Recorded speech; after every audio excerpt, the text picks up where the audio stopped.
আসসালামু আলাইকুম। কলিং বিষয় মালয়েশিয়া, আমি আছি বরাবরের মতো আর হৃদয়।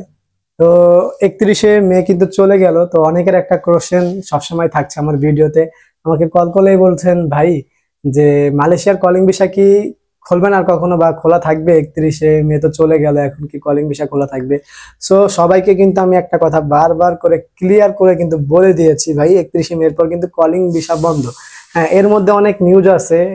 অনেক এর আগের একটা ভিডিওতে বলছিলাম যে কালবেলা নামে একটা নিউজে আমি দেখছি, কালবেলা না, বাংলাদেশের অনেক নিউজ টিভিতে দেখতেছি, যেমন সময়, তারপরে দেখা গেছে আপনার বাংলা নিউজ, তারপর আপনার দেখা গেছে ডিবিসি এবং নানান নিউজ আছে। সেখানে আমি দেখতেছি যে তারা বলতেছে যে 31শে মের পর আর কি মালয়েশিয়া, বাংলাদেশের যে প্রতিমন্ত্রী, উনি আর কি মালয়েশিয়ার মানে কলিং ভিসা যাতে 31শে মের পর খোলা থাকে উনি একটা চেষ্টা করবে আবেদন করার জন্য।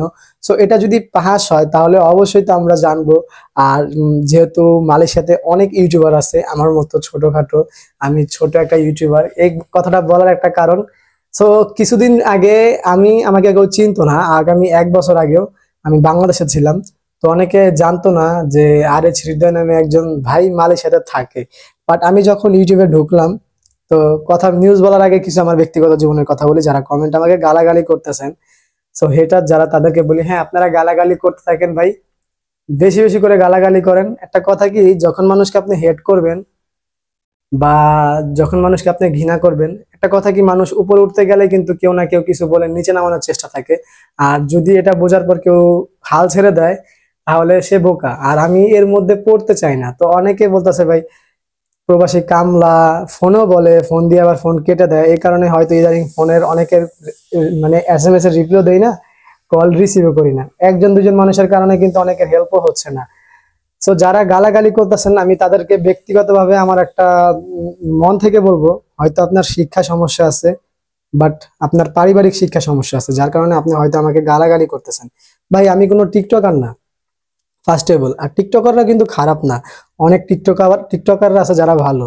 আমি ইউটিউব কন্টেন্ট ক্রিয়েটর, হয়তো আমার নিউজ আপনার কাছে ভুল মনে হতে পারে, বাট আমি যাচাই বাছাই করে দিই। আর আমি কিন্তু বলি, যদি কোনোভাবে, আমি একজন মানুষ, আর বলবো না আমি বড় মানুষ, ছোট মানুষ, সো আমারও ভুল হতে পারে কথাবার্তায়। যদি কারো খারাপ লাগে, আমি কিন্তু আগে ভাগেই সবাইকে বলছিলাম যে ভিডিও করার আগে সবাই ক্ষমা দৃষ্টিতে নেবেন। আর মালয়েশিয়াতে যখন আমি আসছি আর প্রথম থেকে যখন ভিডিও করতেছি, অনেক হেটার্স পাইছি আমি, যারা আমাকে গালাগালি করতেছে। বাট ইদারিং যেহেতু ভিউ একটু যা মানে বেশি হইতাছে, তো এর মধ্যে অনেকে আমাকে গালাগালি করতেছেন।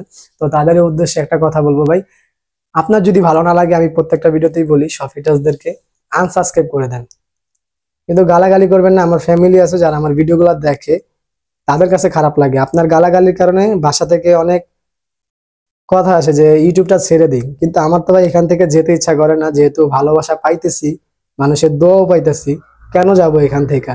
আর এখানে এসে তো আমার লস হইতেছে না, প্রবাসের বাড়তি সময়টাকে আমি এখানে কাজে লাগাচ্ছি। আর প্রফেশনাল ইউটিউবারও না আমি, বাট চেষ্টা করতেছি প্রফেশনাল হওয়ার। সো যদি ভুল হয় আপনারা ভুলগুলো দেখিয়ে দিবেন, বাট গালাগালি করবেন না, এমন কিছু কথা বলবেন না যেগুলো আমার হার্টে লাগে। আমি আমার পার্সোনালিটি বা কোনো কিছু কিন্তু আমি সোশ্যাল মিডিয়াতে শেয়ার করিনি। আমার শিক্ষাগত যোগ্যতা আমি বাংলাদেশে কি করতাম, বাট করব একদিন যখন আপনারা জানতে চাইবেন। সো এটা বাদ দিয়ে আমি কাজের কথায় চলে যাই। বাংলাদেশের প্রতিমন্ত্রী উনি নিউজে বলছিলেন যে চেষ্টা করবেন উনি, আর উনি যথাসম্ভব চেষ্টা করতেছেন 31শে মের মধ্যেই, মানে 31শে মে তো চলে গেল, তারা উনি চেষ্টা করছেন যে 31শে মের মধ্যেই সকল কর্মীকে, যাদের পাসপোর্ট গুলো প্রসেসিং এ আছে, ভিসা হয়ে গিয়েছে, ফ্লাইট দেওয়ার চেষ্টা করবেন।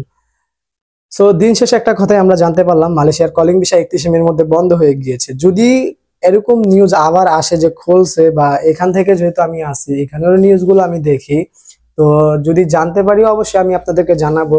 তো এর আগে একটা কথা প্রত্যেকটা ভিডিওতে বলি, আমি আমার আগের ভিডিওতে বলছিলাম প্রতিমন্ত্রী কি বলেছেন, তো এই কথাটা আমি আবারও রিপ্লাই করলাম এই ভিডিওতে। আর আমার পার্সোনালিটি সম্পর্কে একটু আপনাদেরকে বললাম, যেটা আমার খারাপ লাগলো। প্রত্যেকটা ভিডিওতে বলি, আসবেন যাচাই বাছাই করে আসবেন। না যদি মালয়েশিয়াতে আসার খুবই আগ্রহ থাকে, একটু ভালো হোক, আপনি কিন্তু মালয়েশিয়াতে কলিং ছাড়াও অনেক বিষয় আছে, আসার সুযোগ আছে। আর যদি অনেকে প্রশ্ন করতেছেন ভাই আপনি তো ইউটিউবে ভিডিও করেন, সো আপনার কাছে যদি কোনো এজেন্সি ভালো থাকে অবশ্যই আমাদেরকে একটু জানান, আমাদের হেল্প হবে। তো আমি বলছি ভাই, যদি আমার কাছে এরকম কোনো বিশ্বস্ত যদি এজেন্সি মানে পাই, আমি অবশ্যই জানাবো। সো আমার একটা ফ্রেন্ড আসতেছে, অলরেডি এসে গিয়েছে 29 তারিখে। সো দেখি ওর কাজ কাম কিরকম হয়, কলিং এ আসতেছে লাস্ট সময়। সো দেখি লাস্ট সময়ে এসে কিরকম কোম্পানি পায়। তো ওর একটা ভিডিও তৈরি করব, ওর মুখ থেকে শুনে নেবেন মালয়েশিয়াতে আসার পর ওর কি অবস্থা।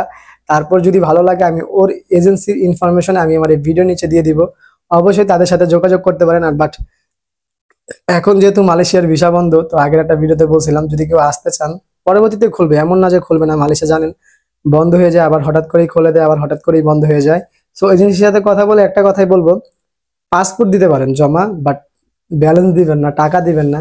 এক্ষেত্রে দেখা গেছে আপনার মতামত ঘুরতে পারে, আপনি অন্য কোনো এজেন্সিতে মানে খোলার পর অন্য কোনো এজেন্সিতে যদি ভালো অফার পান সেখানেও যেতে পারেন। বাট তাছাড়াও যদি মালয়েশিয়া যেতে না মন চায়, অন্য কোনো দেশে যেতে মন চায়, তাহলে সেখানেও দিতে পারেন।